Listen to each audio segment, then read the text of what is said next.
आज आम संवेग उपरे आउ किछि प्रॉब्लम सॉल्व करबा। एठारे मु गोटे आइस स्केटर नेछि। एठी आइस स्केटिंग रिंग रहिछि।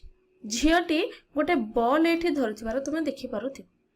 एही बॉल रो वस्तुत्व केते ना 0.15 केजी एवं ता बॉडी सहित समांतर भाबरे सी बॉल टाकू फिंगिबो। देखो जदि आमे समांतर भाबे बॉल टी को एमती फिंगिबो बा ता सामना को एई बळी भाबरे सीधा करिकि फिंगिबो ताले कोन हबो ना सीधा करिकि फिंगिबा बहुत कष्ट तुमे माने भी जानिथिबो।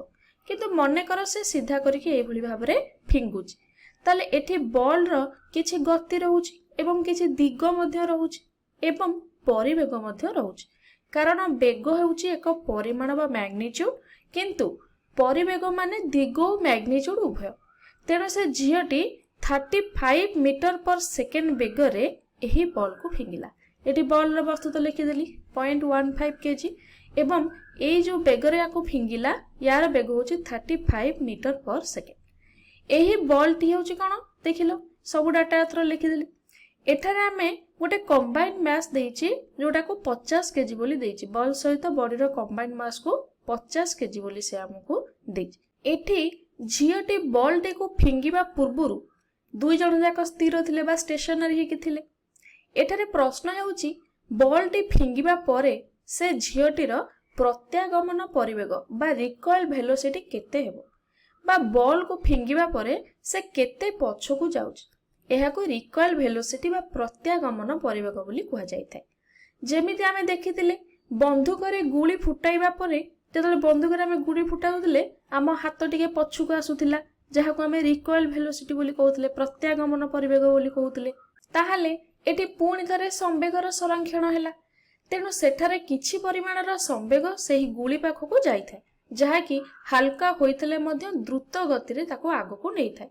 किंतु जेहेतु संवेग संरक्षण हैला तेणु तुमर बाहुर पछकु परिवेग रहिला बा बैकवर्ड वेलोसिटी एठी रहिला।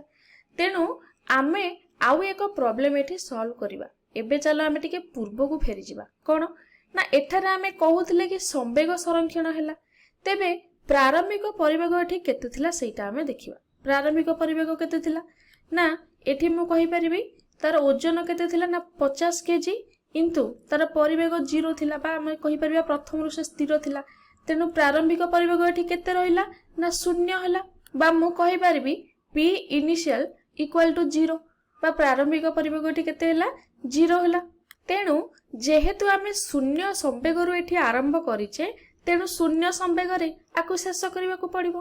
तेबे परवर्ती संवेग केते हेबो देखो ना देखो एठी बॉल टी 35 मीटर पर सेकेंड रे गति करूची एवं एठी बॉल रो वस्तुत्व केते ना 0.15 केजी। ताले आर परिवेग केते हबो ना 0.15 इनटू 35 टा होची बेग। तापरे आमे कहा को ता सहित ऐड करबा ना बॉल रो।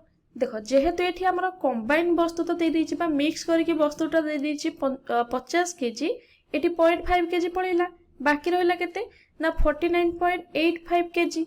ताले 49.85 केजी गुणन एठी v3 बा एठी तार वेलोसिटी टा ताले या केते हैला बे कैलकुलेट करो। कैलकुलेट करिबारु हमकु मिलिला 0 इक्वल टू आकु मल्टीप्लाई करले मिलिबो 5.25 प्लस 49.85 इनटू v3 ताले हमको केते मिलिबो ना 0 इक्वल टू एतिके रहिथिला एटी 5.25 टा जदी लेफ्ट साइड को आसी जिवो माइनस 5.25 हे जिवो इक्वल टू ए जति थिला सेतिके रहिला। तापरे कोन हेबो ना एबे हमर एठी डिवीजन हेबो ताले v3 equal to minus 5.25 divided by 49.85 केते मिली गला ना माइनस 0.105 मीटर पर सेकेंड। तो देख एठी कोन हला ना माइनस 0.105 मीटर पर सेकेंड।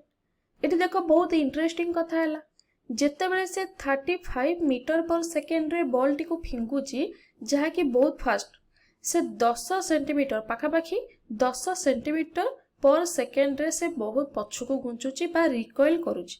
एही परे रॉकेट मध्य काम करिथाय ताहा बाहर को जे जिंस बाहर करे तार वर्ष तो बहुत कम होइथिले मध्य बहुत सुपर फास्ट से गुडी को।